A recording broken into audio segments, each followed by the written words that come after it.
And now, Category 2, Form 471, Lori Gurman, it is all yours. Right. And you are seeing my screen, correct, Christine? All right. We are indeed. Okay. Good afternoon, everyone.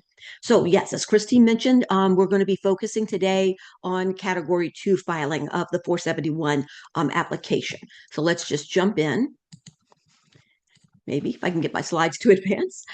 So our agenda, if you did attend yesterday, some of this you heard yesterday, but we will start with the filing basics. When do we file a 471, the purpose, some of the rules around that. We'll talk about accessing the portal, entering contracts. So again, I apologize if you attended yesterday. All right. But when we talk about contracts under Category 2, especially equipment, there's a little different information. Just some things to point out there. We will walk through the 471. Similar to the Category 1 training, we're going to do several flavors, right, of Cat 2 filings. So what does it look like when you're filing for internal connections, right? That's that connectivity equipment. If you're applying for structured cabling, if you're applying for MIBS, that's the managed internal broadband service. This is where you're contracting with a third party, a company, to monitor and manage your network. All right, so that service cost that is eligible. And then we'll also talk about basic maintenance of the internal connections. Now, I will talk about, when we talk about filing basics, a big change, welcome change for this upcoming funding year. All right, so I will be sure and cover that in detail. After we finish, walking through the form itself, we'll go through, completing the form and then next steps. And please, as we go through this, please let me know if you have questions. And Lori, I'm going to make you the co-host, which I forgot to do earlier. Oh, So, okay, perfect. all right. And so if that pops up on your screen, you know why. Thank you. Thank you. Okay, so the purpose of the 471, again, we file this every year. This is where we're basically letting USAC know, this is what we're asking E-rate to cover. All right. So again, any of that equipment cost, any of those items, right? Those eligible items. Right. And then, with the form, it's going to pull over information from Epic to say, okay, here's your discount level. All right. And again, this application we file every year. Now, if you are filing a new 470 this year for the upcoming 2026 funding year, remember you have to wait the minimum 28 days. The 29th day is the earliest day that you can start evaluating the bids and choosing a vendor. All right. It doesn't matter whether it's Category 1 or Category 2. That's just a standard E-rate rule. All right. So again, just make sure that you wait that minimum of 28 days. Now, when we talk about, filing after executing a contract, I'll speak more of this when we get into the contract module. But when we're looking at equipment, right, just a hardware quote, we call that a contract, even though there's no contract terms around it, right? You're not locked in, for some period of time. We still refer to that as a contract. So you still need to be prepared to upload a copy of the quote, the hardware quote that you've chosen. You sign and date it, right? Because then that shows that, yes, here's the date that we made the decision, right? Choosing this bid. So again, just so you're prepared to have that on hand.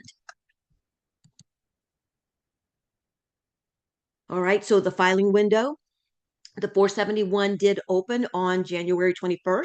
It opened at noon. It is scheduled to close on April 1st, April Fool's Day. Right? It seems kind of, well, never mind, I won't say that. It's going to close on April 1st at 11:59 p.m. Eastern Time. All right. Now, because if you are filing that 470 in order to, to meet that 28-day waiting period, once we know the 471 deadline, we count back 29 days, all right? And that will allow us to wait the full 28 days so that on the 29th day, we can start evaluating bids, all right? So based on the 471 window closing April 1st, that makes the 470 deadline March 4th, 11:59 p.m. Eastern Time. All right. Now, sometimes it happens where you realize, you think about it the last minute that, oh, I need some new access points, right? I need to replace my UPS. All right. Where sometimes you're filing the 470 right up on its deadline. Just be prepared that if you do file a 470 on March 4th, that means on April 1st, that's the earliest you can start evaluating the bids. So you would have to be prepared to do the evaluation, choose the vendor, get that signed off, right? And then filing the 471. Again, just a heads up so that you're prepared. Now, with the 471, you can have multiple applications, all right? But if you are applying for both Category 1 and Category 2, that will require two separate 471s. When we file for Category 2, again, we have those three subcategories, all right? The internal connections, MIBS, and basic maintenance.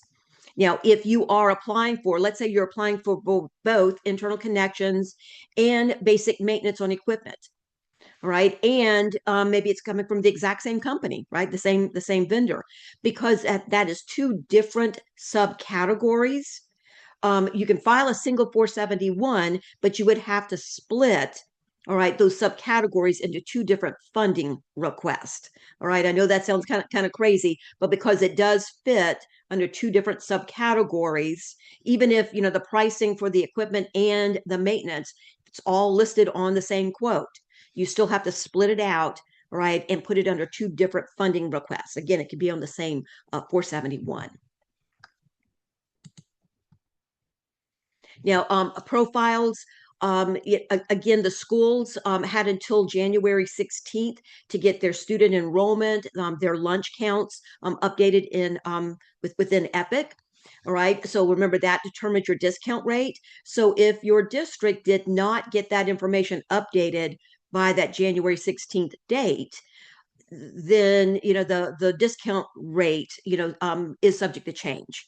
All right, so during the application review, when PIA, the Program Integrity Assurance, when the review folks look at the school district's documentation, right, to prove their enrollment and their lunch data, right, then they'll go in and validate and lock in that discount rate. Once that's done, then your discount rate will update as well.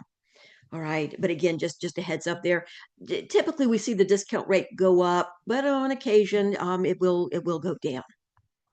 But there's nothing that a library can do about it. It is what it is. All right. Now, as far as data before filing a 471, remember your Category 2 budget is based on your square footage. So the portal for each library location. So if you have multiple branches, right, we report the square footage for each branch, each location, and then the system just adds all of that square footage up and then multiplies it by that per square foot allowance. All right. So that's how the budget is determined. If you, let's say you've had an addition put on, right? You've expanded a library site, or you have a new library site. If you did not get that data updated by that January 16th date, all right, then your budget's going to be based on, the information that was previously in the portal. When we get into the 471 on the funding request narrative, all right, if you do have a change in that data, you want to detail that within that narrative, right? So that USAC knows to go in and update that for us. Okay, and then the contracts, before we start the 471, really important that you get that contract record created. If you forget to do that, shortly after you start the 471, it's going to ask about how you're purchasing. And if you haven't created the contract records, you have to get out of the 471, complete that step, go back in again. Okay, so some new program changes to make you aware of. And like I said, this was very welcome news. Now, it's going to take a bit to explain it, so so hang in there with me. All right, so in December, when the FCC approved the eligible service list. So each year, we have to wait for the FCC to say, okay, here's the approved list. Most years, there are little, very few changes. All right, but starting with the 2026 funding year, if you are requesting remote service, basic maintenance, basic support, all right, remote support. So this is the type support, say for your switches, your APs, your routers, where it allows for like an online portal for you to go out and download updates, fixes, patches. All right. This does not include on-site maintenance support. This is all remote. All right. So if you're getting that type service, all right, if any of you are familiar with Cisco's SmartNet Basic, all right, that's basically the type maintenance we're talking about. Okay. So that type maintenance, but also renewal license. All right. Because some or a lot of the license, when you buy new equipment, say you buy new access points, and you get the initial, subscription of license. They are what we call right to use license. They're basically the operating system, right? Without this license, the equipment won't function. All right. So when you're buying them initially, it's right to use. But when you're ready to renew those, right, basically, for the next subscription term, the manufacturers often roll that basic maintenance in with the license cost. So this has been an issue because when it was funded under basic maintenance, there was a totally different set of rules. And like I said, I know this is really deep, right? Really, really in the weeds here. All right. But under the previous rules, when you did a license renewal, if it included some level of support, that under those rules, let's say you did a 5-year subscription. We pay all 5 years, the full subscription term up front. Okay, so you've paid for all 5 years. But because this now would classify as basic maintenance, we could only get 1 year's worth of cost, right, covered each year, each funding year. Okay, which again caused a lot of problems. So I'm trying to lay this out here. Why this is such an improvement. All right. So the FCC has now come back and said, starting with the 2026 funding year, if you are asking for that remote type support or license renewals that include support, those are now fully eligible under internal connections. All right. And under the internal connections rules, not the basic maintenance. So under internal connections, if you do that multi-year license renewal or a multi-year basic, that remote support subscription, you can pay for the full subscription up front. So 3-year, 5-year, whatever that subscription term, pay for the full amount up front and go ahead and get reimbursed in that first year. All right. This may not sound like much to some of you. I did a happy dance because this has been horrible. All right. So again, we kept, going back to the FCC saying this has to be fixed. So they have now fixed that. Like I said, I know it's a lot of information. Let me know if you have questions there.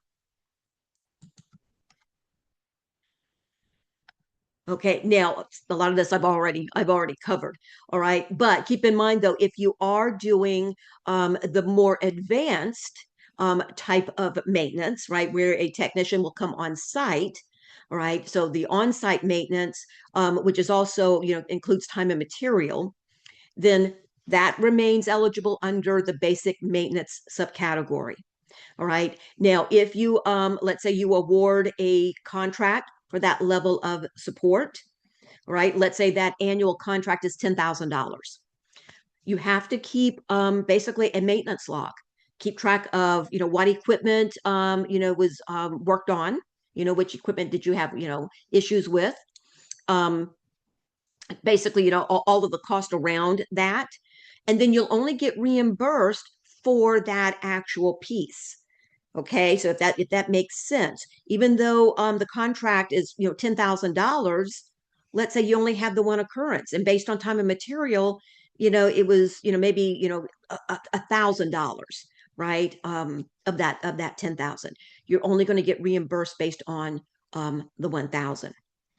Okay, same thing here. If you do a multi-year basic maintenance, this on-site maintenance, if you do a multi-year. And if you pay, the multi-year cost up front, you can only ask, let's say it's a 5-year, you would treat it like a 5-year contract. And E-Rate would only reimburse you cover, right, based on 1 year's portion. I hope that made sense. Let me know if it did not. All right, because this is kind of deep to explain. All right, but again, just remember, if it is that on-site, doing configuration changes, time and material, that still fits under the basic maintenance subcategory.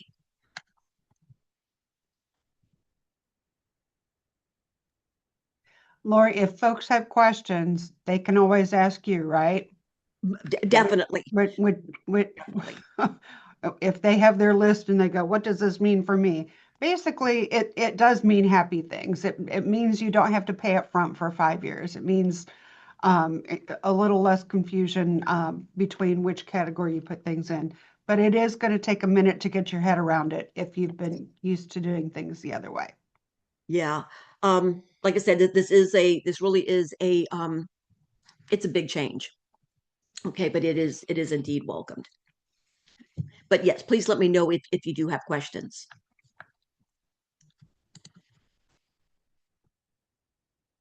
Okay, here's another big piece. So, I mentioned that, if you did the license renewal previously and you did a, multi-year subscription, let's say you did that, say 2 years ago, and you did a 5-year subscription. Okay, so you were able to get years 1 and years 2's, or years 2, the second year's cost covered. Okay, years 1 and 2. What the FCC has said that the remaining portion, so in my example, right, we still have 3 more years of that 5-year subscription, that for 2026, you can go ahead and ask for the balance, all right, the remaining 3 years of that cost, that you can go ahead and ask for that remaining amount in 2026. You don't have to continue doing that proration, right? So again, that will be helpful. The other thing that the FCC has instructed USAC, because most of us, when asking for this type service, asked for it under basic maintenance when we filed a 470, because at that time we were told, well, this is how you file for it. All right. So the FCC has said if you are getting that remote type support or that license renewal, right, that included the support, and you ask for it under maintenance on a previous 470, that you can still go ahead and ask for it on the 2026 471, okay, and get it funded under internal connections, that USAC is not to deny that, even though the original 470 did not have this, have this requested under internal connections. Okay, so if you're asking for 2026 for the remote support or the license renewal, and you get any pushback from a reviewer, let me know that.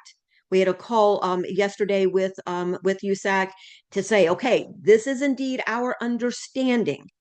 Will you please tell us again, make sure that our understanding is correct? And I have it in writing, USAC's admin staff saying, yes, that is indeed the correct information.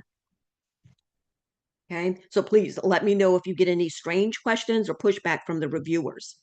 All right, because the other issue that we've had in the past, just to make you aware, a lot of folks received a funding letter, right? Say in 2025 and 2024, the reviewer went ahead and funded it, funded the license, whatever, maybe under internal connections, when it really shouldn't have been.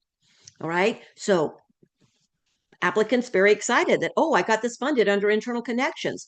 I'm going to go ahead and pay for the 5-year term, and now I'm going to, and then I'll file the BEAR form and get my reimbursement.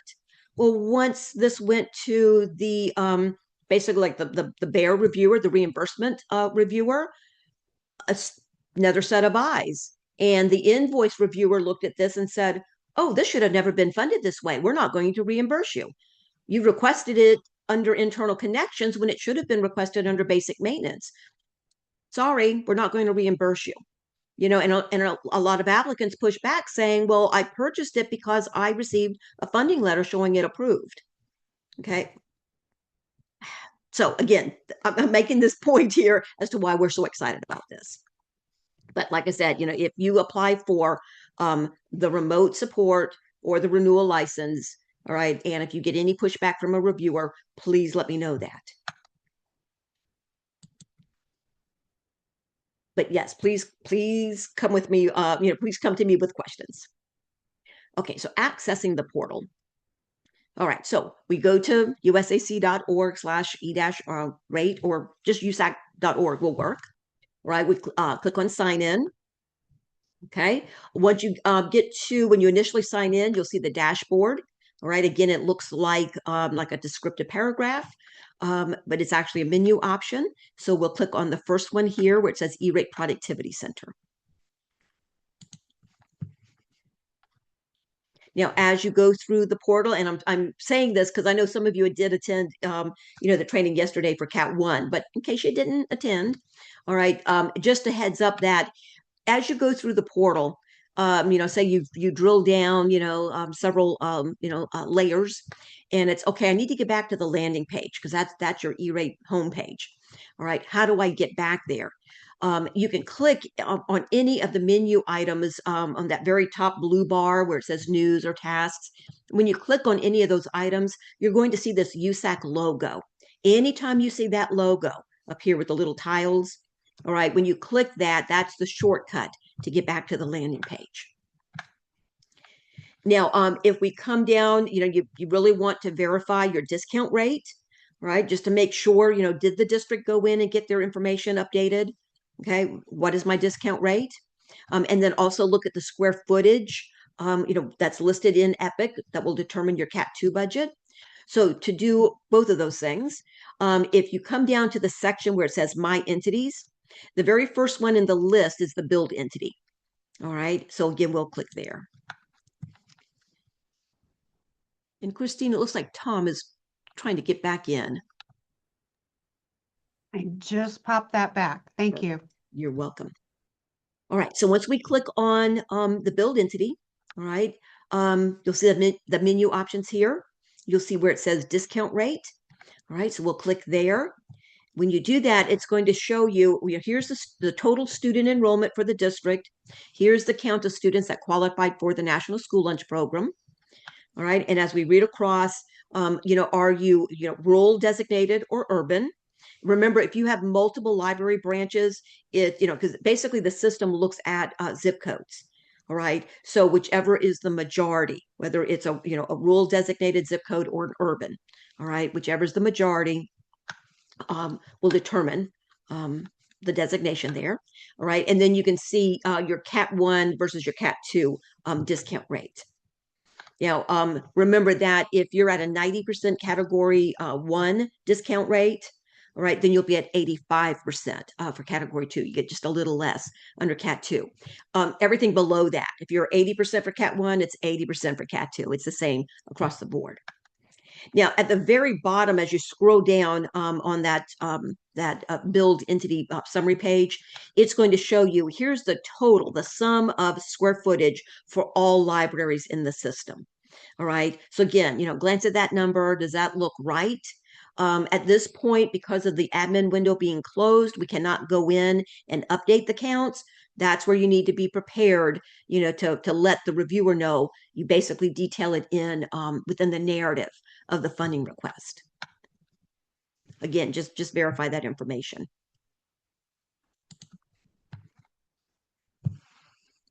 All right.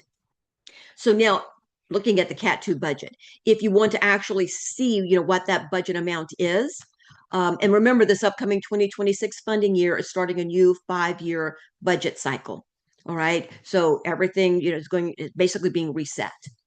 So if I come up to the immediate right of discount rate, you'll see where it says Category 2 budget. So when I click there, it's going to show me a forecast. All right. Because this being the first year, USAC's going to go back and verify that, okay, did the square footage change? Is this the correct number? Right. And then once they validate that information, all right, this will change from forecast to confirmed. All right. Now, here's the budget, but this is what we call a pre-discount budget. All right. So when you look at that number, remember that you are never going to receive 100% of that. All right. It is the pre-discount amount. So let's say your discount rate is 80%. If you spend up to this dollar amount, all right, so in this example, $111,625, right? So if you were to spend up to that dollar amount, you will get back 80%. You are never going to receive 100% of that. This has caused so much confusion since the Cat 2, funding started. All right, because I've heard so many folks go back and say, "Oh yeah, E-Rate's going to send us, $111,625." No, you'll get back whatever your discount rate is. All right, but this will continue to track from year to year during this 5-year cycle. So each funding year, right, that you use any Cat 2 funding, right, it's going to show you if something is still in review. Once it's been funded, it'll show it here, the committed amount, right? And then it's going to say, okay, and this is what you have left. Well, this being the first year, right, nothing's been committed yet. But actually, when you file your Cat 2 471, all right, a dollar value, that dollar value will populate here. All right, it's going to show you, okay, this is what's been requested on a 471. It's going to be reviewed. And then this is how much you'll have left. All right, any questions on Cat 2 budgets? Okay, let's talk about contracts. All right, so to get to the contract module, right, under my entities, just like we went through before, right, we'll click on the first entity in the list. And obviously, if you're an independent, single library, that's the only one you're going to have listed there, right? So we'll click on library system there, the first one in the list. Now, I do want to remind you, before you sign and date a quote, or if you're doing a contract, say for MIBS, that management monitoring of your network, all right, you filed a 470, you waited the 28 days before signing up on the documents, make sure to do, the bid matrix. Right now, I do have this document out on my website under the resource library. It's a 2-page Word document. There's 1 page for category 1, second page is for category 2. But like I said, it's in the Word format, so you can tweak it, adjust the factors. So like right now it talks about cabling vendors. Well, if you're not doing structured cabling, then obviously you can take that out and adjust the point values. Just make sure that price has the highest number of points. Make sure you set this up, like I said, before you sign the chosen quote. All right, you have to show how you justified and that you did this before signing off on it.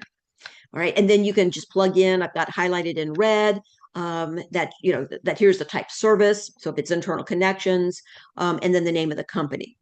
Now, if let's say you set up criteria when you file the 470, maybe you required a walkthrough, right? That you ask for vendors to come out, walk through your buildings, right? To really, get a good, clean quote. So, you made that a bidding requirement. So if a vendor sends you a quote without conducting the walkthrough, then you can disqualify them if you made that a bidding requirement on the 470. So what USAC recommends is they're disqualified. So you're not going to, plug them in, and assign points to them. They've been disqualified, but state on your bid matrix, right? ABC company was disqualified for this reason. Again, keep that in your records. Okay, should you get questioned. All right, but make sure that you sign and date this document, and then keep this in your files. Okay, so then we take that, let's say that hardware quote, and again, it could be just a simple hardware quote.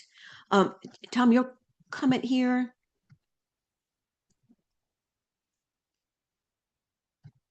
Yeah, Tom, so your question, in-state and previous experience, that was available in the past, that is still valid criteria. Now, you can make it a preference, right? Or you can make it a requirement. All right. So in the bid matrix, and I apologize, I think I missed it in this one. But yeah, I mean, you could add that item. So if you do it as a preference on the 470 or in your RFP, you could say, previous experience preferred or in-state preferred. You could even say, must be within X number, like a 60-mile radius, right? That's preferred. If you make it a preference, right, then you could just say, in-state or, regional previous experience, whatever the language you used, all right? And then again, sign points. All right. But yes, that is still valid criteria. But thank you for that question. And it really does benefit you, putting those preferences on the 470, because USAC, the E-rate rule, USAC says that if you don't state it on the 470, you cannot use it as a bid factor. All right. So again, you want to make sure and put that on your 470s. Here are my preferences, right? And then you can score accordingly. Or most definitely, if something's going to get them disqualified, like a required walkthrough.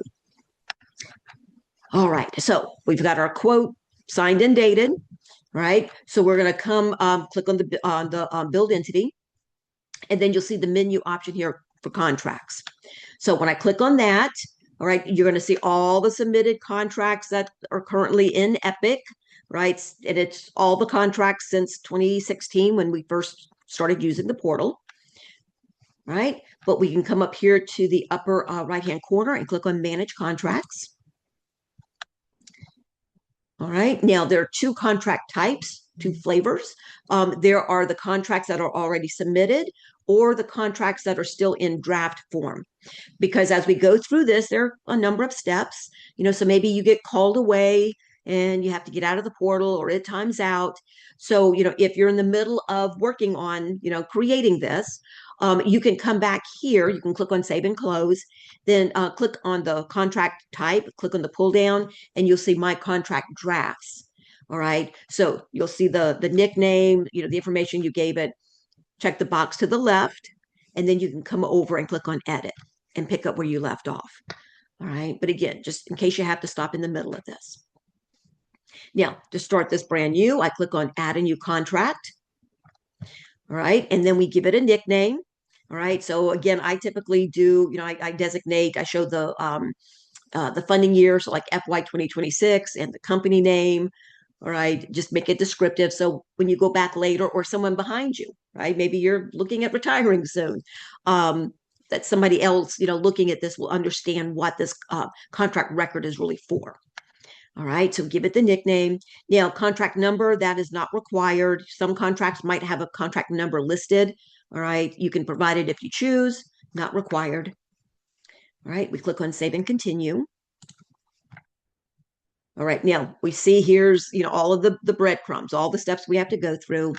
Now, it does ask the question, would you like to upload a copy of the contract, yes or no?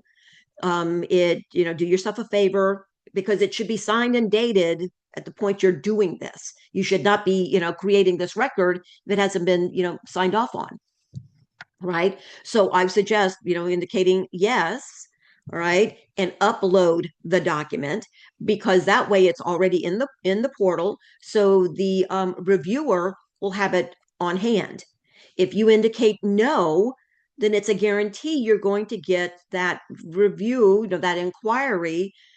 You didn't provide a copy of the contract, a copy of the quote, right? So again, that's guaranteeing you're going to get that PIA inquiry. All right, so do yourself a favor, right? Get it signed, dated, and get that uploaded. Now, there is a text box here where, and again, this is optional. If you want to give some more detail about, what this quote, what this contract really contains, that's up to you. Again, that's optional. All right, Save and Continue. Okay, now it's asking, is this a state master contract or based on a multiple award schedule? All right, especially for Category 2, both of these are typically no. All right, but again, go back, look at your situation, but I know there are no state contracts for equipment. All right, Save and Continue. All right, now we get this initial question about, can other applicants piggyback off this contract? All right, that's going to be no. I don't know of any. I know there are no state contracts for equipment, right? There may be a consortia, but I don't know of any library consortia which then allows you to come back and purchase equipment off of their contract. All right, so my point to that is more than likely that's going to be no. Once you answer that first question, then you get the second question. Was this contract originally created by another applicant and you're piggybacking off the contract? Again, Cat 2, that's typically no. Save and Continue. All right, so this is where it's asking about the 470. And I apologize, I did not mention this, but this only applies to libraries. all right, where, you may be familiar with the bidding exemption under category 1, the CABIO, right? If it's that commercially available, internet access, all right? Well, there's also a category 2 bidding exemption under category 2 that only applies to libraries. The schools cannot use this. And the schools have been yelling about it. All right. This only applies for libraries. If you are looking for equipment, this is only applies to internal connections for libraries. So if you're looking for some equipment, for your library sites, as long as the annual, or excuse me, the total cost, I should say, the total cost is $3,600 or less per library site, you don't have to file a 470 for this. And like I said, I apologize, I didn't include that. And Christine, thank you for giving the URL there. All right, I know I talked about this in the fall. I will update my slide, right, and send Christine the updated copy to share. All right, so you have all of that together in the one document. All right, but again, this only applies for libraries. So if you need maybe just a couple of access points, right, for each of your library branches, right, and that, go out and do a search on what's the current the current retail price, right? As long as it's $3,600 or less per site for the total for all the internal connections equipment, right? You don't have to file a 470. All right. So if you're using that exemption, you can just reach out to, your current vendor, right? Ask them to give you a quote for the equipment, sign and date it. There is no waiting because there's no 470, right? But then when it asks, did you file a 470? You'll say no. All right. And then put in bids would be one, right? The one quote that you got from your preferred vendor. All right. But again, that only, like I said, it's a bidding exemption under Cat 2, but only applies to our libraries. All right. Now, if it's, let's say this is more than the 3,600, so you have to file the 470, right? Then you would indicate, yes, I filed the 470. How many actual, bids did I receive? Now, if you had, let's say you received 4 bids, but one was disqualified because they didn't, conduct the walkthrough, for whatever reason they were disqualified, then you would put 3, right? You're not going to count the disqualified bids. All right. Now we get this question. This is typically no. Did you file a 470 prior to 2016, especially for category 2? Now the default, right? Because now we have to go out and point to, right? Select the 470 that we filed, requesting the category 2 items. The default is to search by your build entity number. All right, but you can also search by the 470 number if you've got that handy, or the nickname. All right, any of those work. But here, if I search by the build entity number, right, again, that's already pre-populated for me. I can come click on search. Now, just a caution, because we said, okay, show us the 470s for this build entity. It's going to list every 470 within Epic going back to 2016. All right. So again, just that caution here. When you look here, each of the column headers, you can click and sort that column. So what I typically do is I come over to the funding year and you click that twice. First time you click it, it's going to bring the oldest to the top. The second time, it's going to bring the most current. All right. And it would say funding year 2026. All right. It's also going to show you the nickname. So however you named it, hopefully that was descriptive enough. All right. So if you had multiple 470s, you know which is which. But it will also, this very last column is service type, right? So if you're applying for category 2, the service type would be internal connections, basic maintenance of internal connections, or MIBS, the managed internal broadband service. All right. So it'll be one of those 3 listed.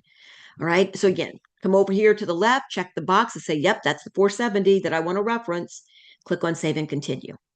Now, obviously, if you answered no up here because you qualify for the bidding exemption, you're not going to see any of this part, right?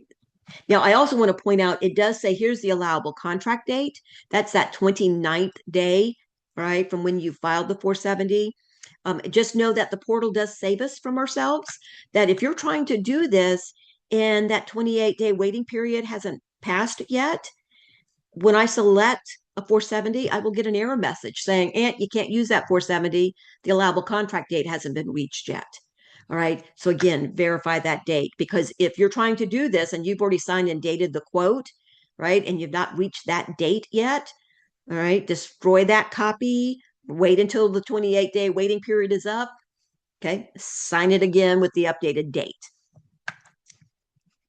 All right. So save and continue. Now, this is where we identify our service provider.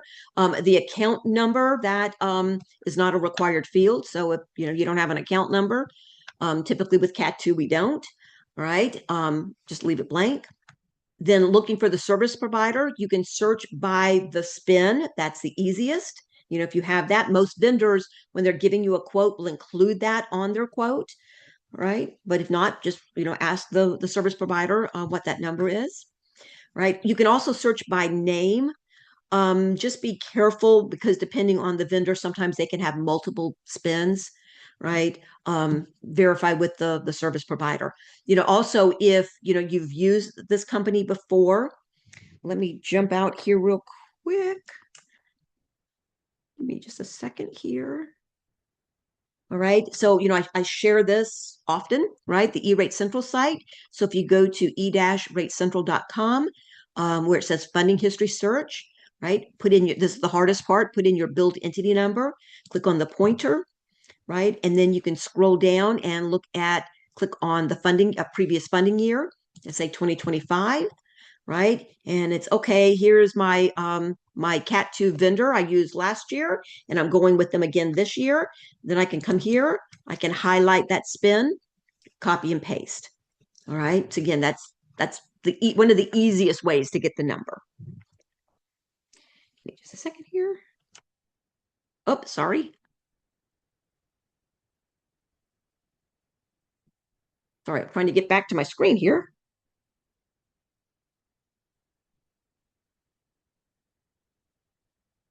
All right. Christine, are you seeing my slide again?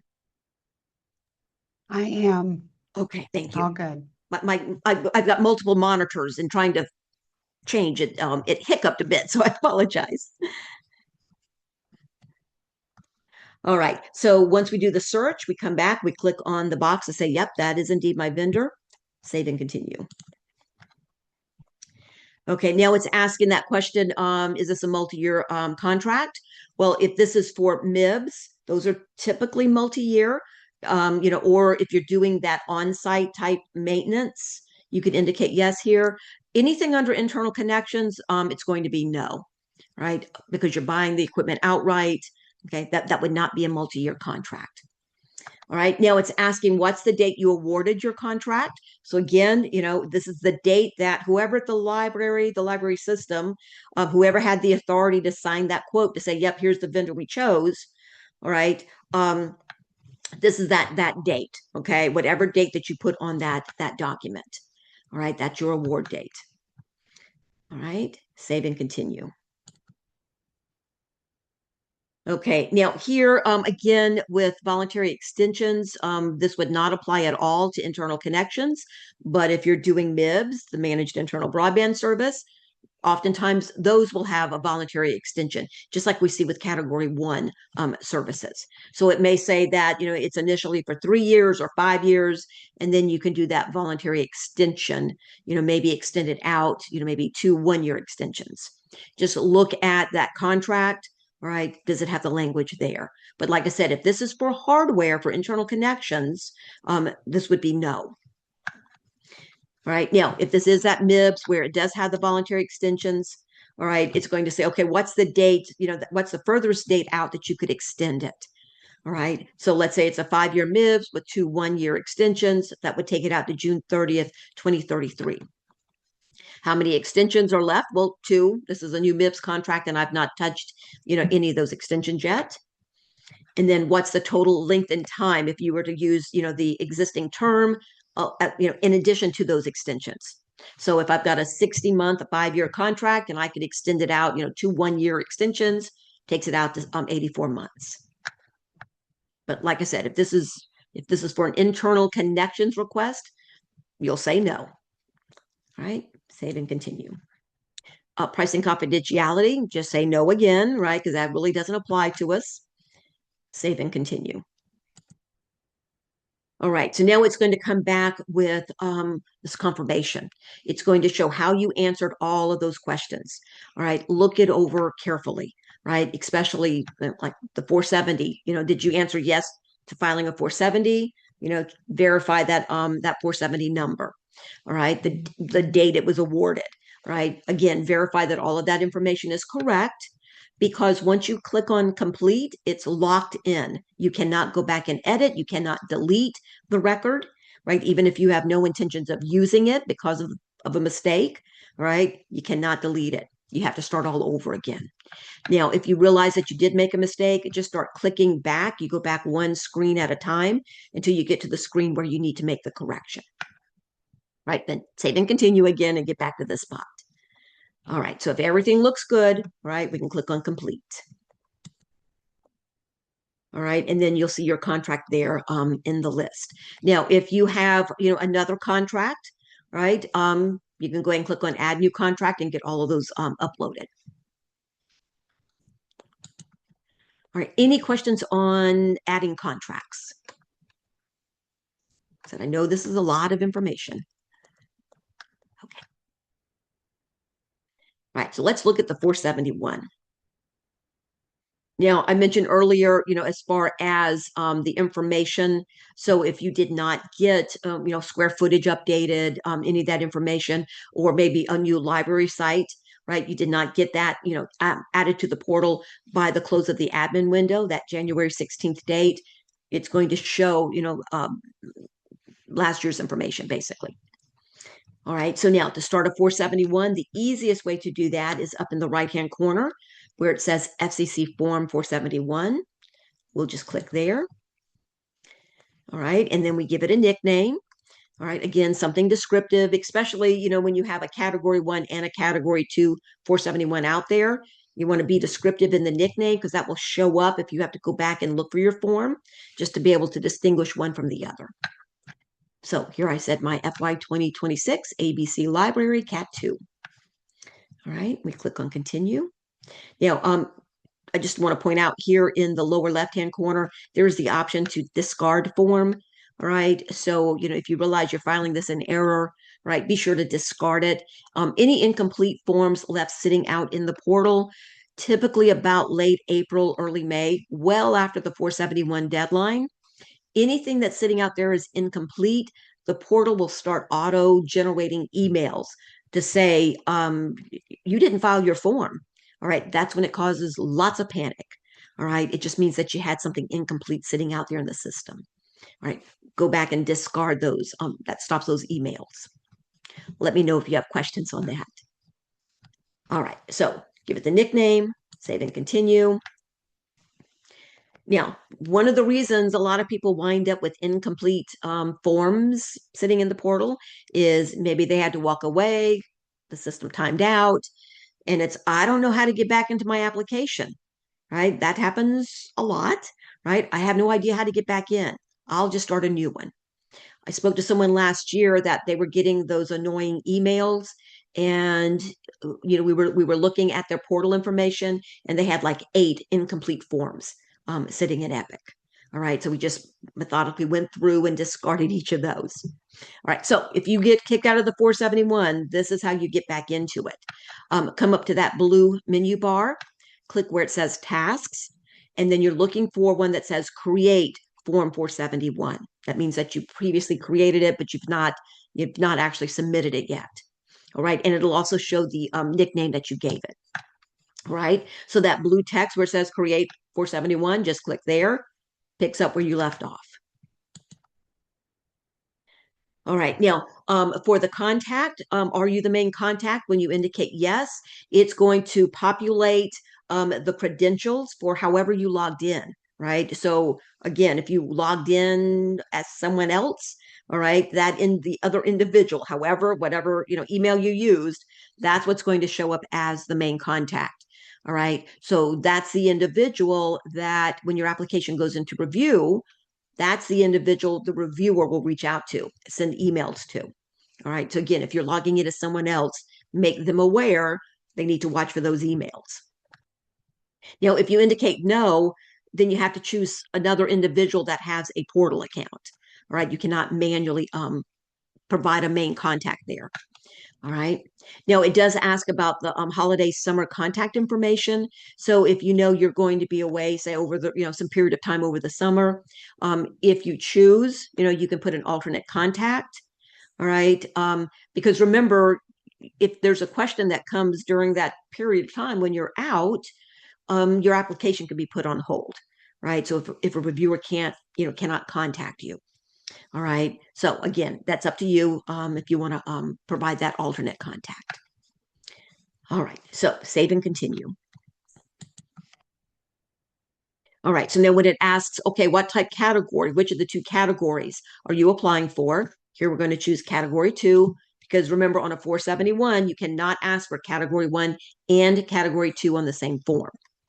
All right. So I'll choose category 2, save and continue. Now, the next several slides, it's just information that the form is pulling from the EPC portal, right, and auto-populating on the application. All right, so it's going to show here's the school district that's associated with the main library, right, which is determining that discount rate. All right, so again, nothing you can change or do here. Just click on Save and Continue.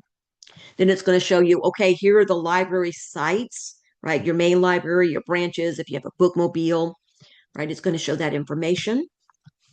Save and continue. Then it's going to say, okay, well, this is how this is the information we're using to base your discount rate on, just informational, nothing you can do here. Now, I do want to point out here, you can click on show additional information, but it's just going to show you like, here's the list of, let's say it's the school district has, 5 schools. If you click on additional information, it's going to show you that breakdown of schools. All right, save and continue. Okay, so then we start now that we've gotten that base, right, of the form started. The real meat of the 471 is creating funding requests. All right. Now, remember I said, if you have a quote that includes items under internal connections and basic maintenance, right, because it's 2 different subcategories, that's going to require 2 different funding requests. All right. If let's say you have a quote from a hardware company, all right, that you're going to purchase the equipment from, but maybe you put out a 470 or included on your 470 a cabling project, and maybe you went with an entirely different company for the drops. All right. Well, if it's 2 different companies, even though that both falls under internal connections, because it's 2 different companies, that requires 2 different funding requests. You can put them both on the same 471, all right, but if it's 2 different vendors, you have to split that out. Okay, so then when we go to create the funding request, we do this in 2 parts. What I call part 1 is the FRN key information. So this is where we point to the contract record. This is where we see the narrative. All right, that's considered key information. Part 2 is the FRN line items. This is where we're going to list, the make, model of equipment, the quantity, the cost, okay, all of that kind of detail. We do that in the part 2. All right. So once we click on that last save and continue, we see the option here that says add FRN. Now, because we've told the we told the system that this is a category 2 application. All right, we do get the option here to click and view our Cat 2 budget. So if you didn't check that previously, right, go in and check it. Because let's say your budget is $100,000. All right, your pre-discount budget. If this project that you're applying for is $105,000, you've exceeded your budget. All right. So if you're in a situation where, what you're asking for is more than what the budget allows, then you would need to go through and basically say, okay, these 2 or 3 items, I'm not going to put on this 471 because then I'm exceeding my budget. all right? Because if the form will let you go ahead and exceed the budget, all right? But when you get into application review, the reviewer, that's one of the first things they'll do. They'll come back and say, okay, you exceeded your budget. What line items do you want to reduce or remove, all right, to bring you within budget? All right, let me know if you have questions there. But again, it's a good idea, right? Make sure you know what that budget amount is. All right, so we'll click on Add FRN. Okay, so for this funding request, we give it a nickname. All right, so here I'm saying it's my Wi-Fi and switch upgrade. All right, user defined, however you want to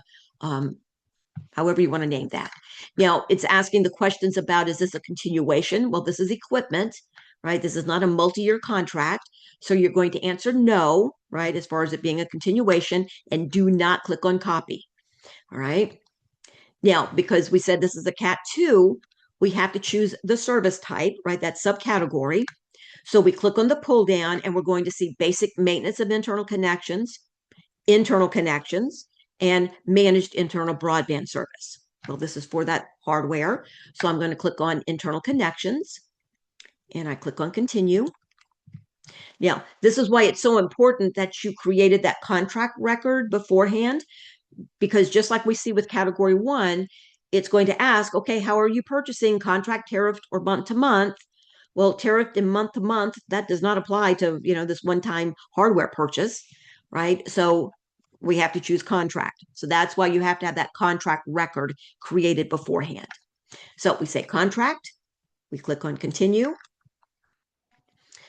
Again, like searching for the 470, the default is the search by your build entity number. So that's already going to be, plugged in there. You can also search by the nickname, the contract number, right? The easiest is just to, search by the build entity. We click on search. All right. Again, just like we saw with the 470, it's going, when you search by build entity, it's going to show every contract, right, that's out there in the contract module. But we can sort by the column headers. Here I come over and I click twice on award date. All right, because I want it to bring the most current, awarded contract to the top. All right, so click award date twice. All right, this is where being descriptive in the nickname helps. Okay, so then come to the left and check the box. So yes, here is that contract record I created for this hardware quote. All right, and we check the box there. And then it's going to show us, okay, well, here's the 470 that you provided earlier, right? That detail. Now here, I made this in really large, text here. The service start date will automatically populate here as July 1, 2026. All right, so that's the first day of this upcoming funding year, right? That first date. All right. Keep in mind that, and this only applies to internal connections request. July 1st is the earliest date that we can, list on the form. But we are allowed to start receiving the equipment as early as April 1st. So 90 days before the start of the funding year. All right. So again, July 1st, that's the earliest date you can list, but you can receive the equipment as early as April 1. All right. Because the question I get often is, will that mean we can get it ordered early? Well, yes, you could go ahead and cut a purchase order, right? Just make darn sure the equipment does not show up on your doorstep until April 1st. That's the earliest that you can receive it. All right. And if this is something, equipment that you have to have, right, whether you get funded or not, I like to say there's no real reason to wait, if it's something that you have to have, right? So you can move forward. Because again, you can purchase this before you actually receive the funding letter. So let's say you go ahead and you get the equipment ordered, you get it, delivered early April. Well, maybe you don't get your funding letter until late June, early July. All right. Well, at the point that you get your funding letter, if you paid the invoices in full, then you can file your 486 and go ahead and ask for the reimbursement. All right. You do not have to wait for the funding letter to move forward. All right. But like I said, the earliest that you can actually receive the equipment is that April 1st date. Okay. So on the back side of this, and again, this only applies to internal connections. So we get the benefit of that, 90 days before the start of the funding year. Well, what if you're waiting on a funding letter, right? You cannot afford to do this unless E-rate, approves it, right? So there's no rhyme or reason as to when you might receive that funding letter. All right. So by the same token, we get an extra 90 days on the back end of the funding year. All right. So you actually have where like recurring service under category 1, or if you're doing MIBS under category 2, then, the end date would be June 30th. With internal connections, though, we can take this out to September 30th, 2027. All right. So again, an 18-month period, all right, for this upcoming 2026 funding year. Let me know if you have questions there.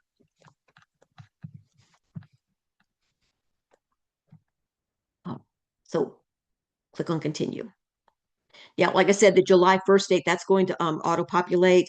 The September date, you need to manually enter that. All right, so click on continue there. All right, then we see the narrative. Again, this could be something, very brief. We're seeking access point switches and necessary license. All right, because again, in part 2, you're going to detail all of that. If you did not get square footage updated, right, and you want the benefit of, the higher Cat 2 budget, you can put that information here in the narrative. Right, we expanded, the ABC library location, and the new square footage is, and you give that value. And then the reviewer will then reach out to say, okay, prove, here's the actual square footage. Now, this is a new item here, invoicing method. All right, so you have to indicate now on the E-rate form 471 whether you want to, pay the bill in full and then file the bear form, the form 472, to request the reimbursement, or do you want your service provider to give you a discounted bill, right? And then the service provider files the SPI, the service provider invoice. All right, we have to indicate that. All right, so something to think about. And this is the other big change this year, in addition to the internal connections and basic management update. And this one has me jumping up and down because I'm really, really, really hoping this means that we don't have to file individual vendor forms about whether we want to do SPI or bear. And I'm also really, really, really hoping that the vendors pay attention to this. So we will see, but I take it as a very positive move forward, right? Definitely, definitely. Yeah, in fact, I made the comment yesterday on our category 1 training. I did a school session on Monday, and I had a service provider that attended, and the service provider asked the question, will we as a service provider, because they can go out and see your filed 471s, will we be able to see which they chose? Yes. So you as a service provider, you need to go out and check the form. All right. But again, this is something that that we have to indicate. Now, if you change your mind, something happens, right? And you change your mind, you can reach out to your reviewer. You can submit a modification, prior to the funding letter being issued, right? And say, nope, we said bear, but no, we've decided we have to do a SPI. All right. So you can correct it there.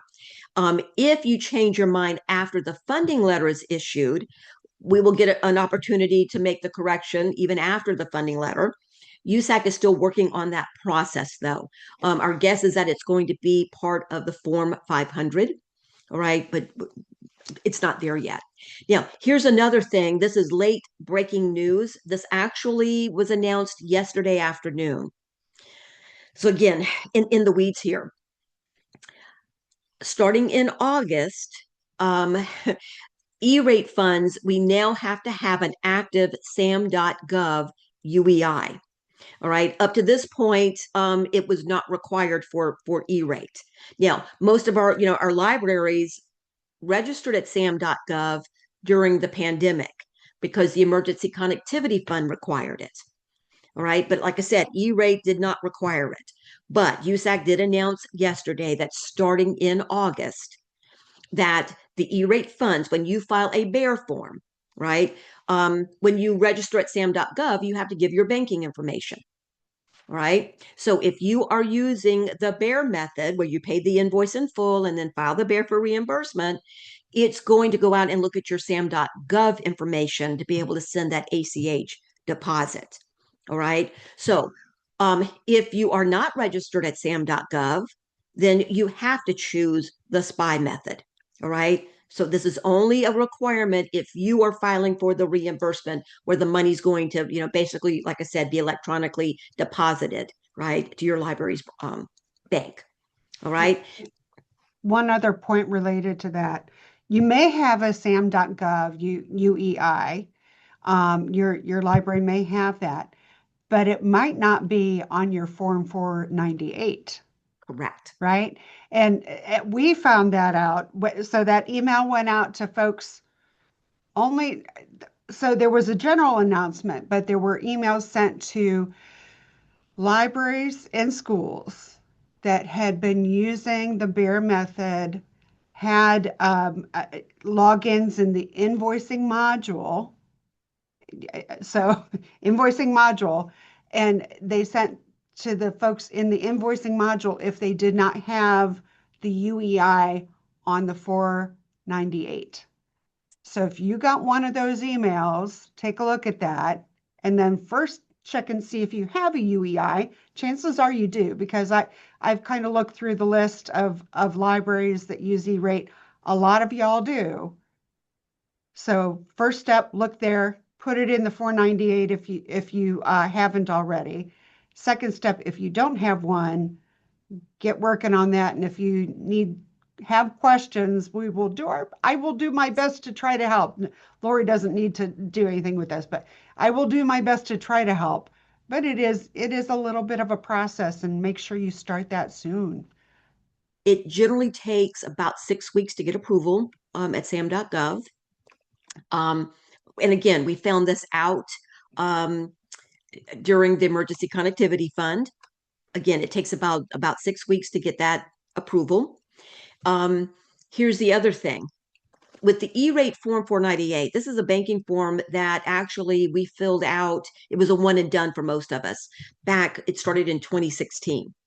So you did not have to go back and touch your 498 unless your bank changed or your financial contact changed.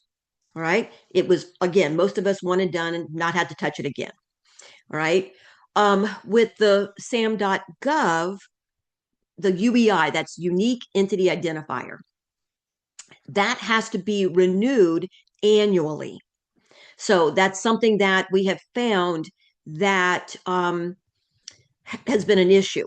All right. So some of you or many of you may have the UEI because it was required during the pandemic, but you may not have gone in and kept that up to date. So that's going to be another piece. And this summer, I plan on, before this August, time frame, once the 471 window closes, I'm going to wait until then. But I will do a separate Form 498 training. And so, Christine, we can look at some dates. All right, because I do have some slides on what it looks like to file a 498. All right, so we'll go through that. But with sam.gov, we don't really have access to that. So because again, all during COVID, lots of schools and libraries reached out to me to say, okay, I'm trying to do the sam.gov. I have no idea what it's asking for. All right. Some of the information I could see, so I could do a little hand holding. But I got very frustrated because it's like I wanted to help, but I had no access. All right. But as far as the 498, like I said, I'll schedule a training session to walk you through that. Help us in any way we can. Yeah, that is a good point about renewing your SAM.gov registration each year. And we ran into a situation where the previous SAM.gov administrator retired, Stephen Hedges, and had not transferred that power to Don. So we had to go through a few steps for that. And now we're renewing every year. But that is a good point. There may be some of you who have UEIs but need to reinstate them. And there are varying degrees of ease or difficulty with that, depending on if your people are still present or not. So we definitely want to schedule some training, like maybe mid-April, like I said, after the 471 window Yeah, closes. that might Um, not be a bad idea. Yeah. yeah, the sooner the better.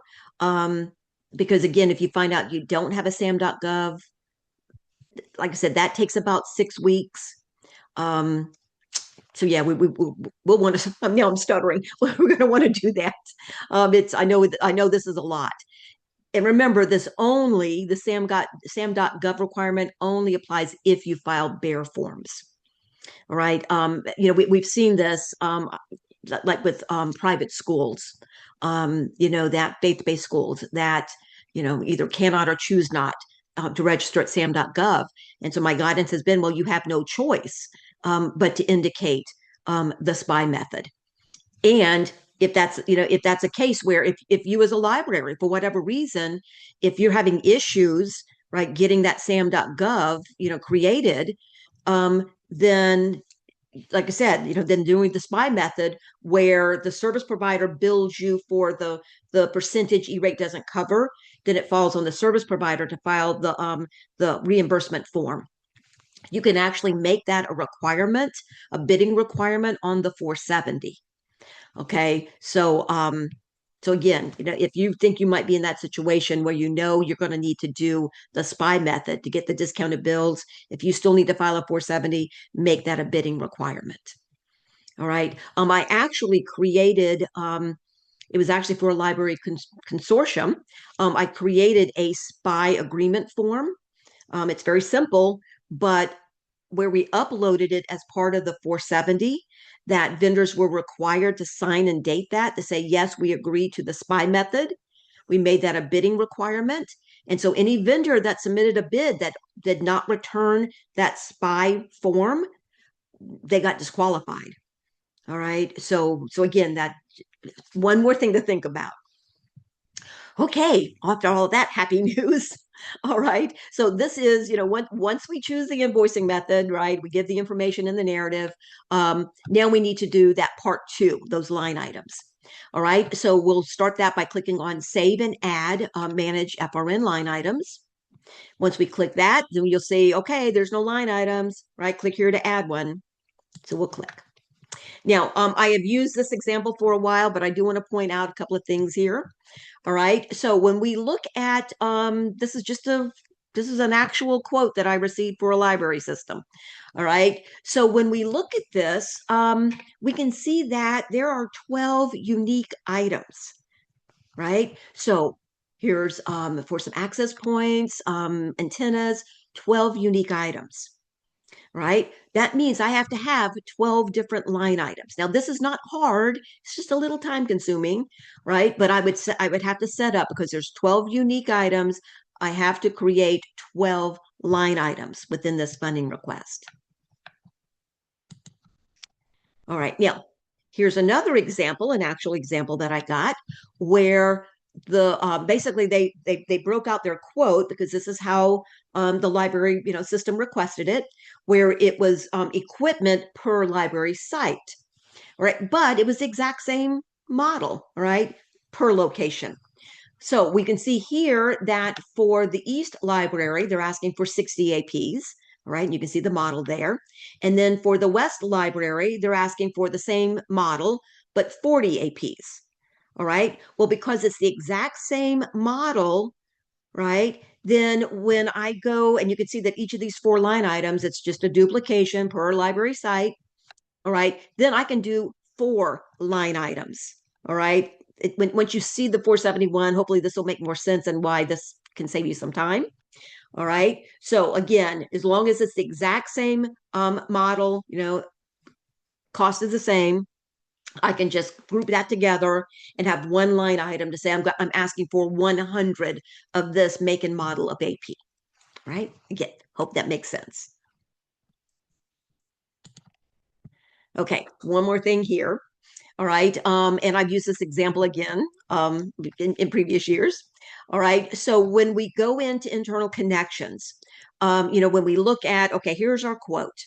All right. So the quote we looked at here, all these various components. All right. Well, there's APs, there's a UPS, there's some cables, there's a module, right? Lots of different types of items here. So when I come here, all right, so when I choose internal connections, right, for my funding request, then we have to indicate, okay, well, here are all those various types. All right. Well, first, some of this is kind of grouped. So if you're doing a cabling project, right, where there's an actual spool of cable, right, or maybe it's some patch cables, maybe there's some connectors, right? So we would have to click first, right, on cabling. And then you're going to see a second grouping, a second pull down, right, where we see, okay, is this actual cable or is this some type of connector? All right, where we really people get a little lost. Well, what if I need to add a firewall, right, or UPS? Well, first you have to come down and choose data protection. When I choose that, then I see the second grouping called firewall service or UPS.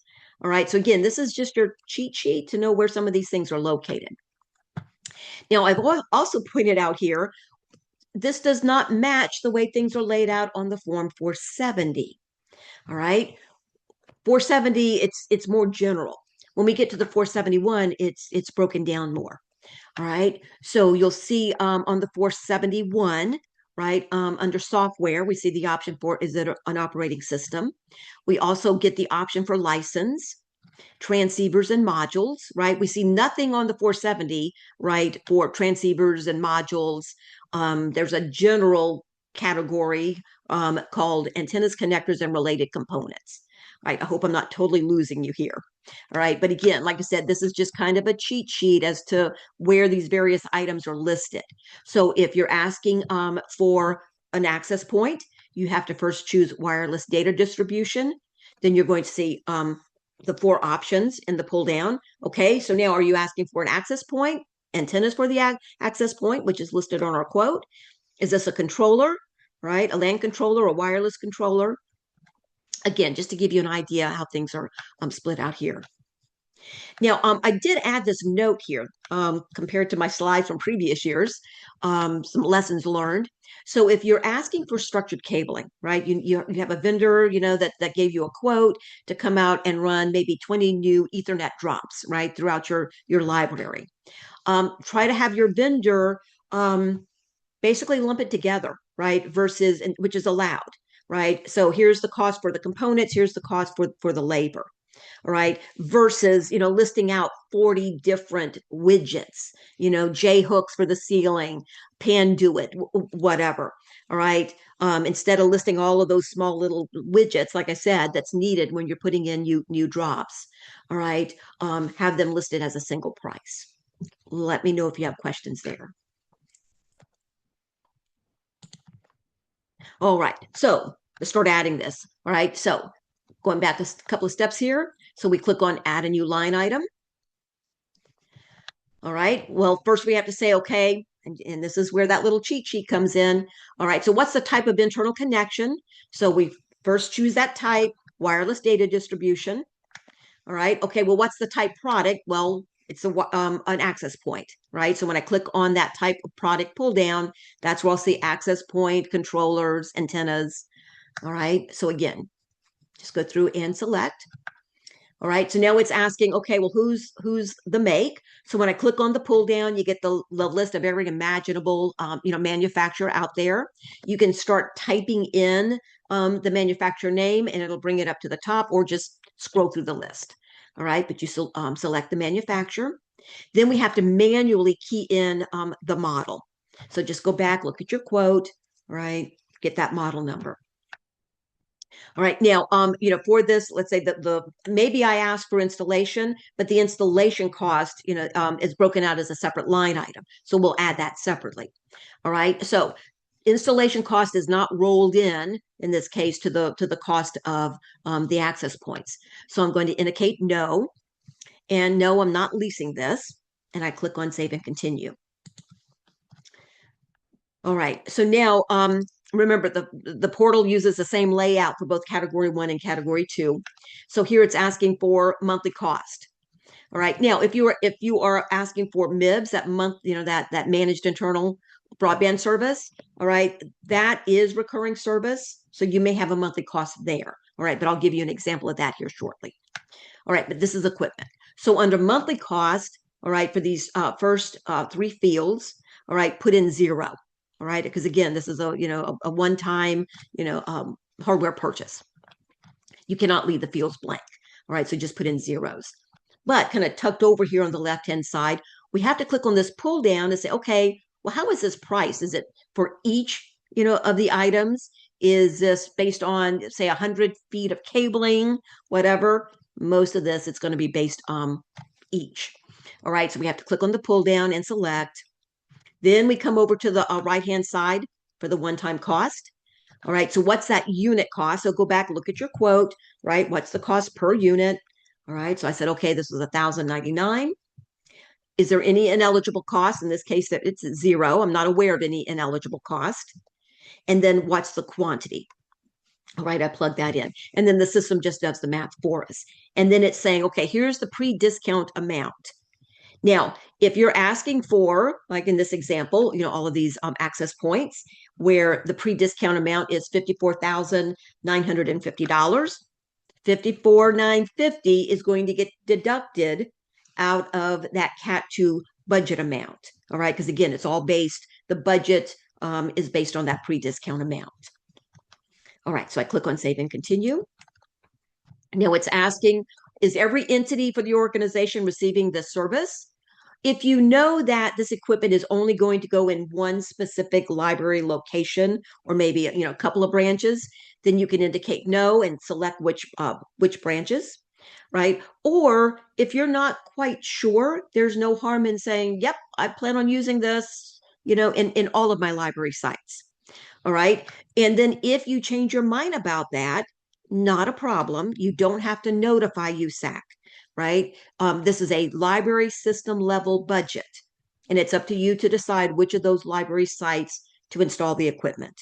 Just keep track in your inventory, right? In your asset inventory. So if you were to get audited, all right, you can say, yes, we asked for, 100 APs, and this is where they're physically installed. So like I said, if you indicate it's going to go in all of your branches and then you decide to only, install, let's say 5 out of the 6 locations, all right, you do not have to notify USAC of that change. Again, let me know if you have questions there. All right, so we click on indicate the building, save and continue. All right, so now we've added a line item. I go back, I look at my quote. Okay, well, here are all these other items. I have to keep adding them. All right, so this is what it looks like if I'm adding a license subscription. All right, so I click on add a new line item.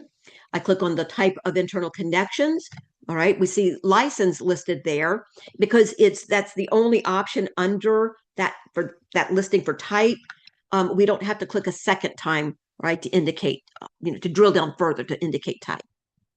All right, here we still put in the manufacturer. This time, though, for the model, I actually detail, right? So if I'm doing, say, a 5-year subscription, then I would say 5-year license subscription for, and then I put in the model of APs.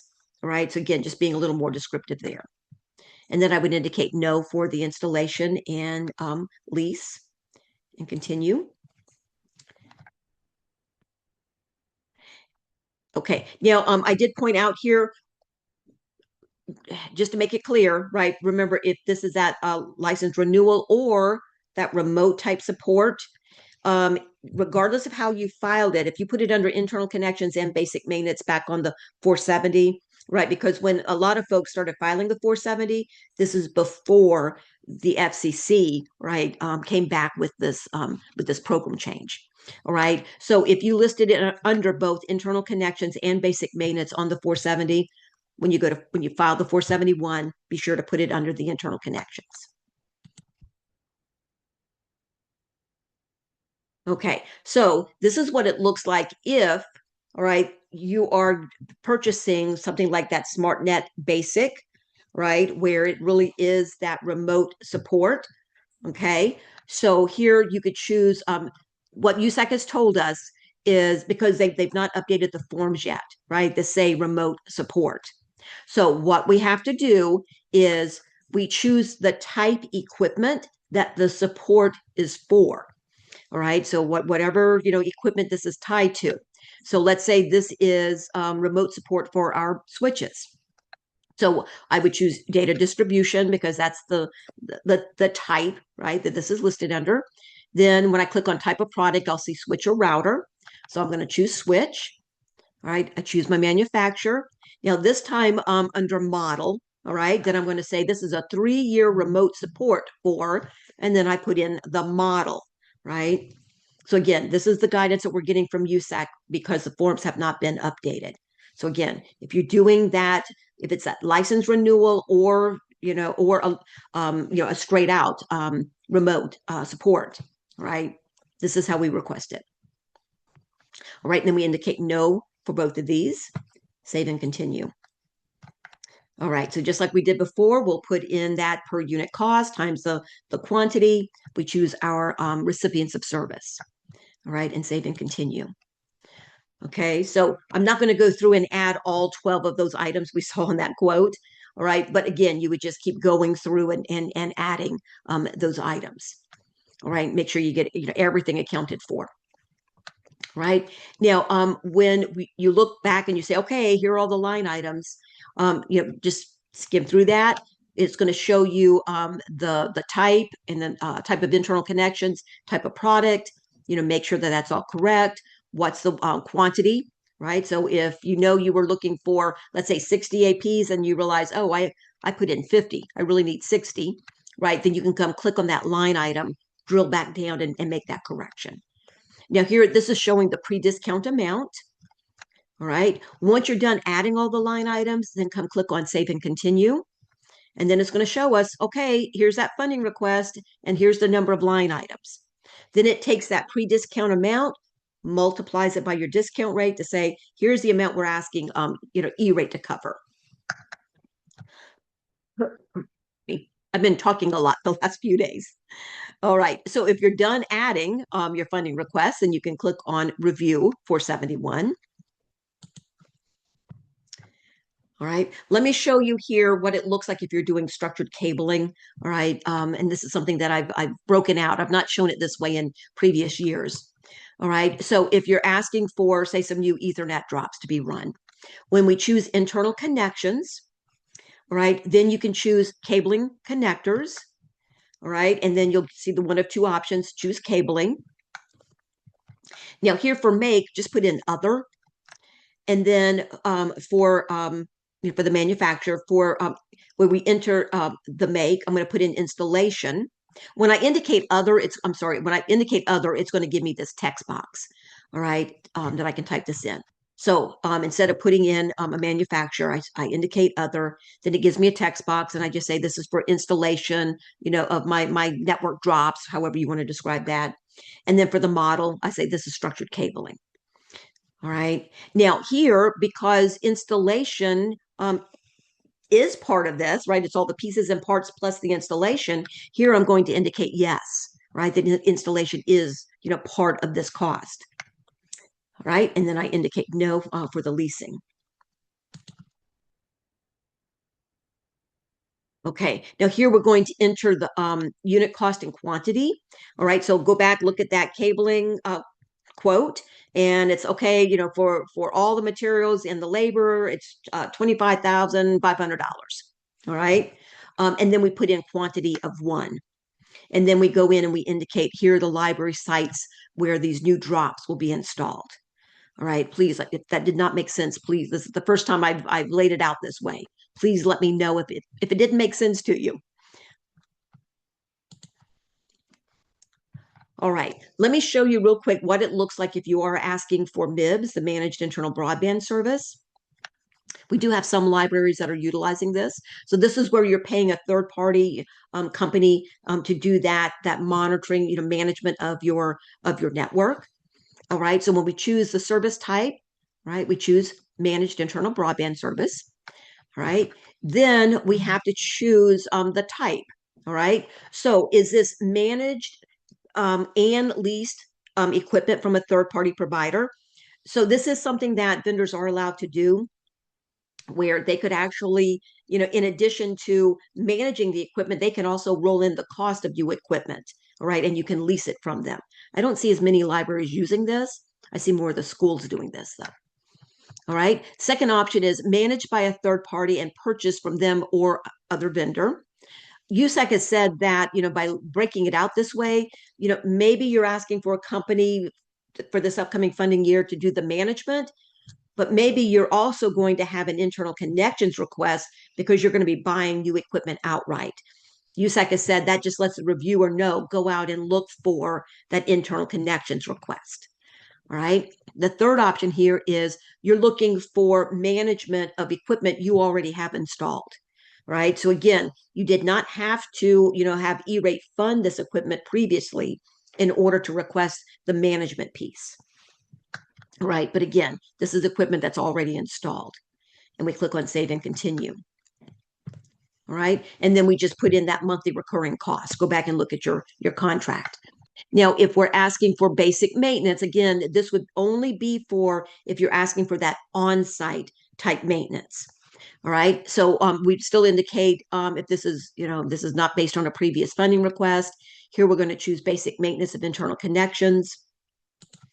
When we click on Save and Continue, kind of like MIBS, this is a little strange in that when we're saying that we're asking for basic maintenance, it's asking, okay, what's the quantity? What's the total quantity of equipment you're asking for maintenance on?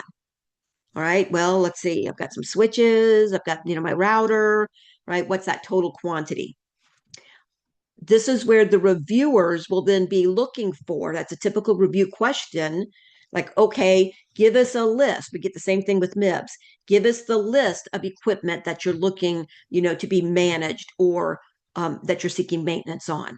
They're going to look at wanting to know the make, model, and quantity, but that you don't provide that until review. All right. So again, what's this? What's the one time, or is there a monthly recurring? Typically with this, it's one time. All right. And like I said, this would only be for the on-site basic maintenance. And even if, let's say it's a contract, say for 5 years, and you have to pay all 5 years up front, when we put in the cost, you're going to be putting in, let's say it's $10,000, right, for the 5 years, you would put for the cost, you would put $2,000, right? Because again, if it's a 5-year, you can only get, right, 1/5 funded each funding year. All right. So once you're done adding all the funding requests, right, we can go back again. We get another chance to click on that View Cat 2 budget information. All right. So if I click there, now it's saying, okay, well, here is the forecasted budget. All right. And then it's going to say, well, here's the cost for that, for everything that you put on this 471. All right. So again, this is why it's so important, verify your budget amount, especially if you're doing, say, a large upgrade, right? A total refresh. All right. So we can see that, okay, I've got like $4 left in my budget. All right. Because if I exceeded the budget at all, I would want to go back and remove those items. Okay. It's easier to do it beforehand versus waiting for a reviewer to come back and say, please do this. Because you can be over just 2 cents and they're going to come back and make you remove something. They will not approve your application if you're, over the budget at all. All right. Any questions on creating the funding requests? Like I said, I know it's a lot. Okay. So completing the form. So once you're done adding the funding request, then we can click on Review 471. All right. Then we get the option, do you want to, move forward? Go ahead and get this done. If so, click on Refresh. If you want to wait, all right, you can click on Resume Task Later. That's your choice. Just make sure you remember to go back and finish it. All right. So if you click on Refresh, sometimes it can take a minute or two, right, for the draft document to be created. All right. But you're going to look for, it'll say Download Document Link. So this is just a PDF draft of that 471. Strongly recommend that you open it, read through it, make sure everything is correct. All right. If it is, just check the box right below that. If you realize that you did make a mistake, click on Edit Form. That will take you all the way back to the very beginning. of the application where you gave it a nickname. Just keep clicking on save and continue till you get to the funding request table. All right, you can click on the funding request number, drill down, and make the corrections. All right, but let's say it's correct. We check the box there. All right, then we have one of two options. We can either continue to certification, right? Go ahead and get this certified, get it submitted, or you can send it to someone else within the library system, right, to complete the certification. Only full right users have the ability to certify, all right? So if you're a partial right user, then basically the continue to certification will be grayed out. You won't get that option, all right? But again, let's say we're a full right user, we'll click on continue. Now, if you do click on send for certification, go make sure, let's say, you're filling this out, but you're not the admin for the portal. Maybe your director is the admin, all right? If you click on send for certification, then your director will get an email letting them know that there's something out there they need to complete. But it may wind up in their spam folder, right? They may not, notice it sitting in the inbox. Your 471 is not done until it's actually certified. So go tap them on the shoulder, make sure they complete it. But here we're going to say, yep, we're full right. So we'll check the box here saying, yes, this is correct. When I do that, then continue to certification will become active. I can click there. Now, I just want to point out, just so you know where to find it, if you do click on that resume task later, all right, because I get lots of questions here. I can't find my 471, right, to get it certified. Come up to the blue menu bar, click on task.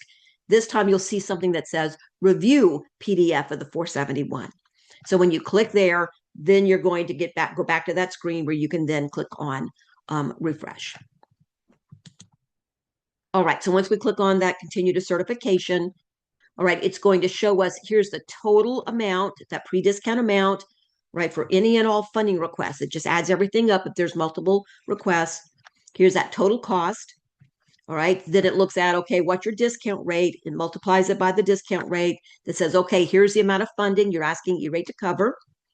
The third dollar value is here's the amount you're responsible for.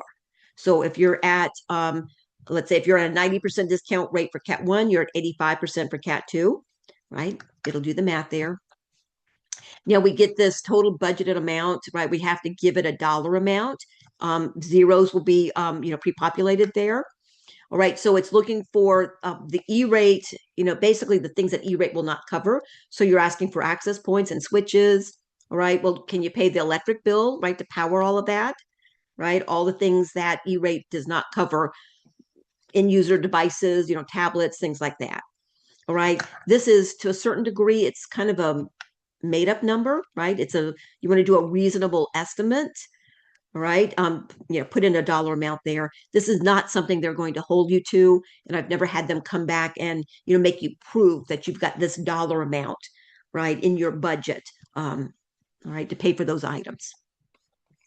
All right, just make it something reasonable.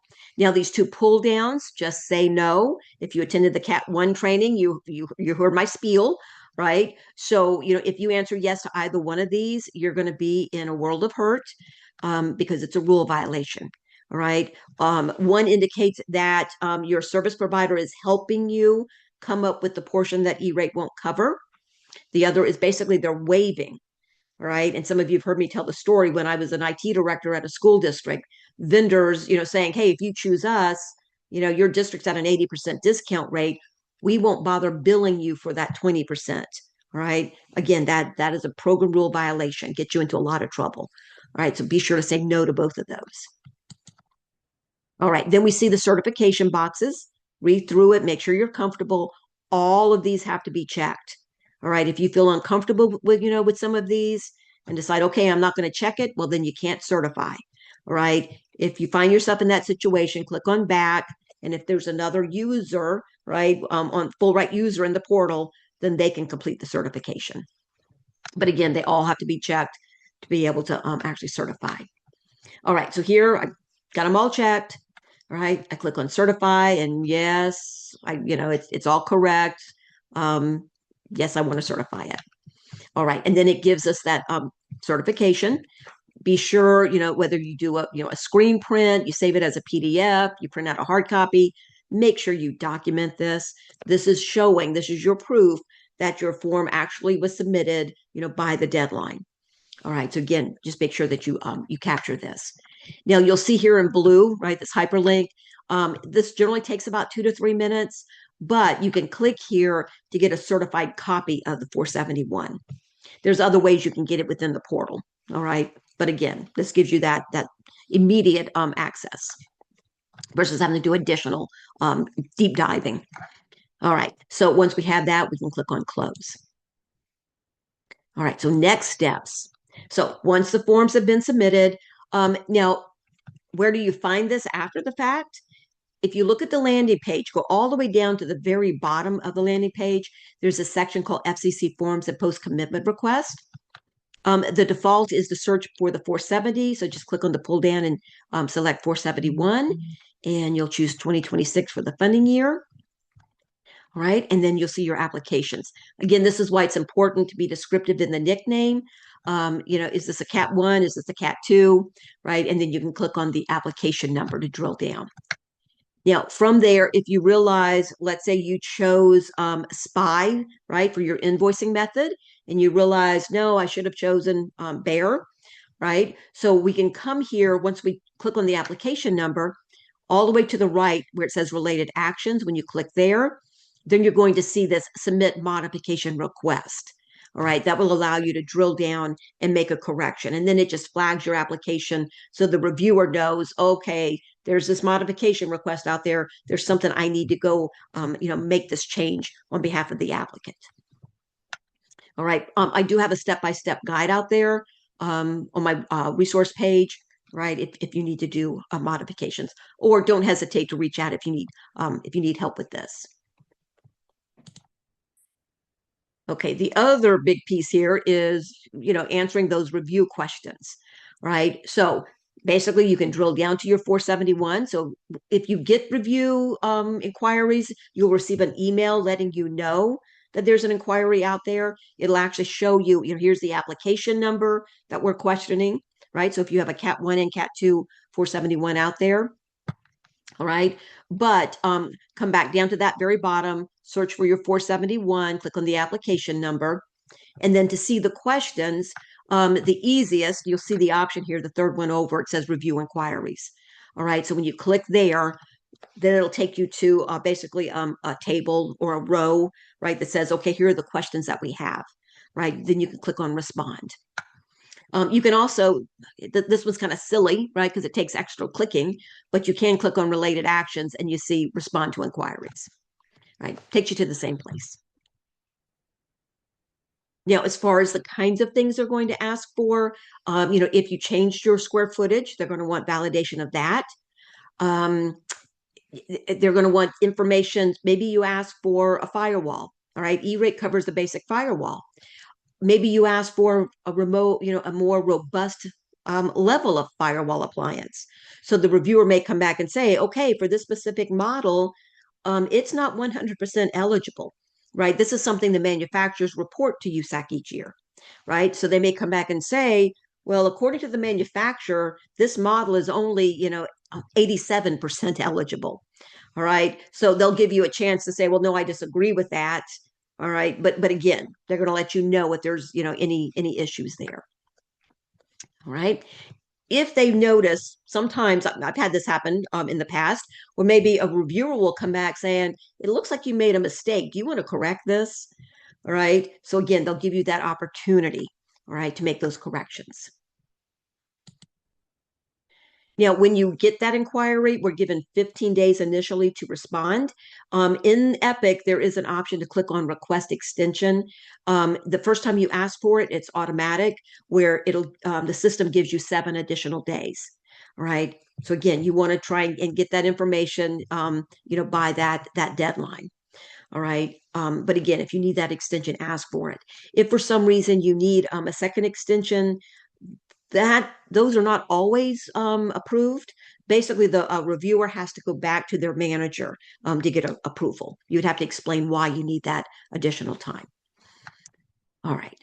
But again, you put everything in writing, right? You answer all of the inquiries within the portal, right? And document everything.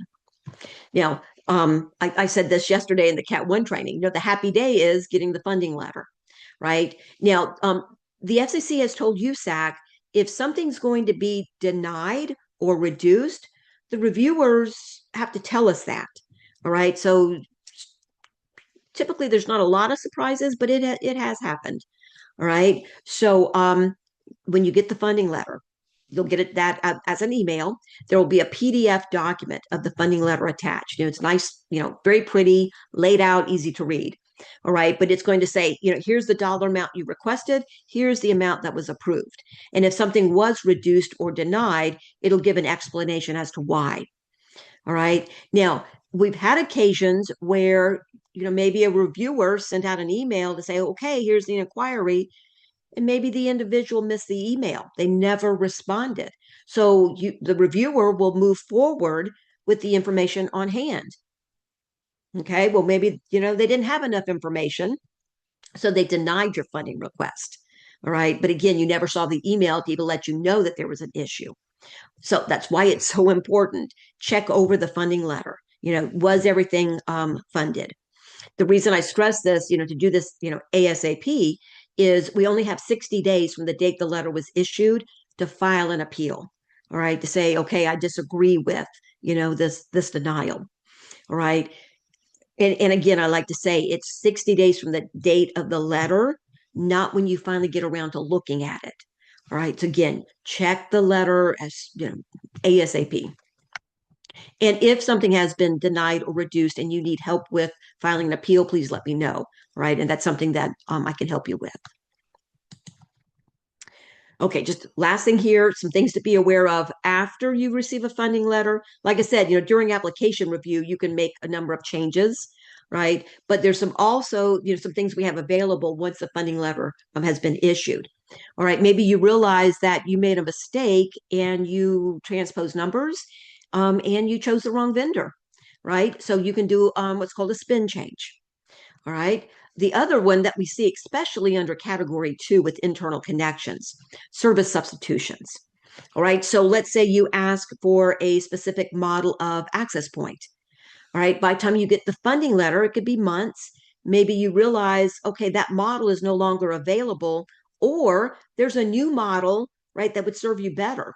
Right. We can actually substitute, all right, that equipment as long as it's for, you know, like equipment. So if it's AP for AP, switch for switch, that's allowed. Now, I've seen some applicants say, well, I was approved for $50,000 for switches, but I really need to spend it on access points instead. That is not allowed, right? Because it doesn't provide the same functionality. All right. So again, it has to be for the same function. All right. But again, that is allowed. Just know that if you switch models, if the new model costs more, E-rate's not going to cover that difference. All right. So again, just be aware of that. But you know, I hear from applicants often where, you know, maybe it's especially with the pandemic, you know, we had such issues getting equipment. Well, the model I asked for, it's on back order. So I'm going to go with this model instead. All right. So again, that's another reason to do that substitution.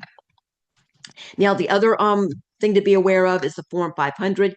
This one is kind of a multi-purpose form, right? So if you realize that when you went to put down, you know, the for the internal connections, the end date, instead of putting September 30th, 2027, you got into a groove and you put June 30th, right? You can file a Form 500 to say, no, it really is September 30th, right? And make that correction. If you realize, okay, you applied for equipment, something happened, you're not going, this is especially important with category 2. You know, let's say you decide, okay, we're not going to move forward with the purchase for whatever reason. Very important that you file a Form 500 and cancel the funding request, or you can just reduce it. All right. If you can say, okay, we're not going to buy everything. This is the only way to get the funds put back into your Cat 2 budget. All right. So again, this is where it's so important on this Form 500. All right. If you're not going to use all of the funds or any of the funds, right, that you requested under Cat 2, you have to file a Form 500 to say, okay, I'm not moving forward with this. Put the money back into my budget. All right. Any questions on that? I know it's a lot of information.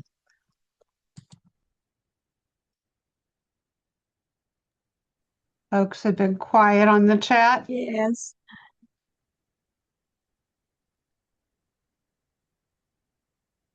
And I know most of you've heard me say it's either I did well or it's stunned silence. And I get the stunned silence because it is a lot. It is a lot. And so Cat 2 is Cat 2, there are more options, which means there are more opportunities for questions. And Lori's right here. I mean, she means that when she pops her contact information up, and I find her expertise invaluable. We're so grateful to have you backing us up here.